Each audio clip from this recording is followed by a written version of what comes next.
वैसे तो हम आज के आधुनिक युग में जी रहे हैं। अंधविश्वास जैसी चीजों को लोग नहीं मानते, पर इसके विपरीत मध्य प्रदेश के बैतूल जिले के अटनेर नगर से एक ऐसा नजारा वर्षों से चली आ रही परंपरा और आस्था से जुड़ा है जो चैत्र पूर्णिमा को नजर आता है, जहां आस्था, परंपरा और श्रद्धा का अनोखा संगम देखने को मिलता है। हनुमान जन्मोत्सव और चैत्र पूर्णिमा के पावन अवसर पर नगर के बाजार चौक में श्रद्धालुओं द्वारा भक्तिमय माहौल स्थापित किया जाता है कि श्रद्धालु इस नजारे को देखने के लिए खींचे चले आते हैं। यह आयोजन चैत्र नवरात्र के दौरान शुरू होता है। इस विशेष परंपरा में भक्तों द्वारा हनुमान मोहल्ले स्थित माता मंदिर में विधिवत पूजा अर्चना की जाती है और इसके पश्चात गाड़ी खींचते हुए नगर भ्रमण किया जाता है। यात्रा बाजार चौक स्थित नगर सेठानी अम्बा माई के मंदिर पहुंचकर संपन्न होती है, जहां पूरे विधि विधान के साथ समापन पूजा की जाती है। इस आयोजन की विशेषता यह रहती है कि श्रद्धालु अपनी अपनी मनोकामनाओं की पूर्ति के लिए भगत बनते हैं और कठोर तपस्या करते हैं। रामनवमी के अगले दिन से ज्योत प्रज्वलित की जाती है और इसके बाद 5 दिनों तक भगत नंगे पैर तपती धूप में पूरे नगर का भ्रमण करते हैं। कुछ श्रद्धालु तो अपने शरीर में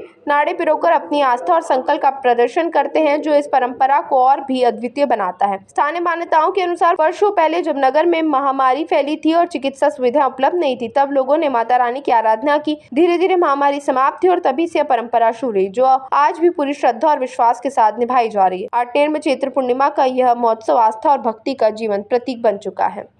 आपका नाम क्या है? नारायण जी मानका। ये जो आयोजन किया जाता है चैत्र में, हाँ इसकी क्या मान्यता है और इसको कब से मनाया जा रहा है? भैया, ये परंपरा चली है। ये महामारी बीमारी आती थी और ये गांव बच्चे गुजर जाते थे, तो ये माता जी प्रकट हुई। तो माता जी के शरीर में माता जी प्रकट हुई और ये प्रकट होने के बाद में उसने बताया, जिसको प्रकट हुई उसने, कि भाई ये ऐसे से ऐसे करेंगे तो बच्चों को दाखिल नहीं होगा, बच्चे आराम लग जाएगा। क्या था ऐसा महामारी में कि जो आराम लग जाएगा, जैसे माता जी ने जो बताया? कि क्या बीमारी थी वो? ऐसे दाने आते थे। अच्छा,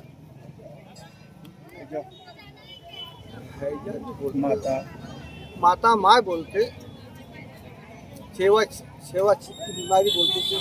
अच्छा, ये जो छोटे छोटे बच्चे और बुजुर्ग सारे लोग मिलके भगत बनते हैं, हाँ, तो ये इसकी क्या मान्यता है?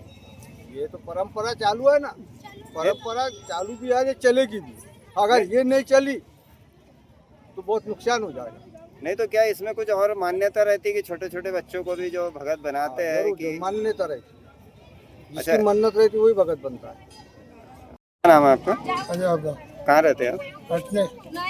ये जो आप भगत बने हैं, और इसकी क्या मान्यता है? क्या कारण है कि आप भगत बने हैं और कब से आप भगत बन रहे हैं? ये जो गांव में जो बीमारी जो आती है, ये माता जो दिखती है, ये इस गांव की माता रानी है, उसकी इस सेवा चाकरी में हम लगे रहते, तो इससे गांव में सुख शांति रहती है।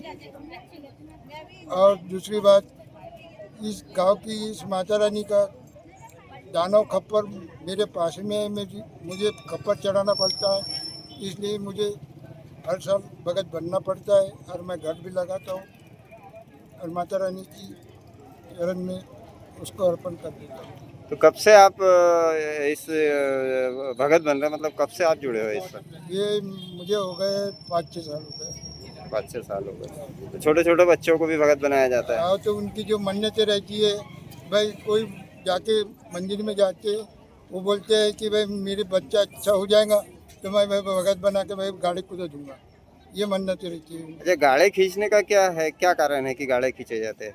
ये गाड़ी खींचने का यही कारण है कि ये जो वहाँ मन्नत जो करते हैं माता रानी से, उसमें इसका अनुदान निकल जाता है। अच्छा, जो अभी एक भगत को देखा है जिसको धागे लगे थे, जिसको क्या कहते हैं? इसको नाड़ा बोलते हैं, नाड़ा तो बोलते उसकी क्या मान्यता है? नाड़ा लगाया जो जाता है हैं। शरीर वो में। भी वही मन्नत रहता है, वो मन्नत के रहते हैं, वो 5 साल के रहते हैं और कोई 9 साल भी खेलता है, वो खुशी के ऊपर रहता है, उनके ऊपर। खबरों के लिए सब्सक्राइब करें JSR टाइम्स और साथ ही नोटिफिकेशन पाने के लिए बेल आइकन को दबाएं।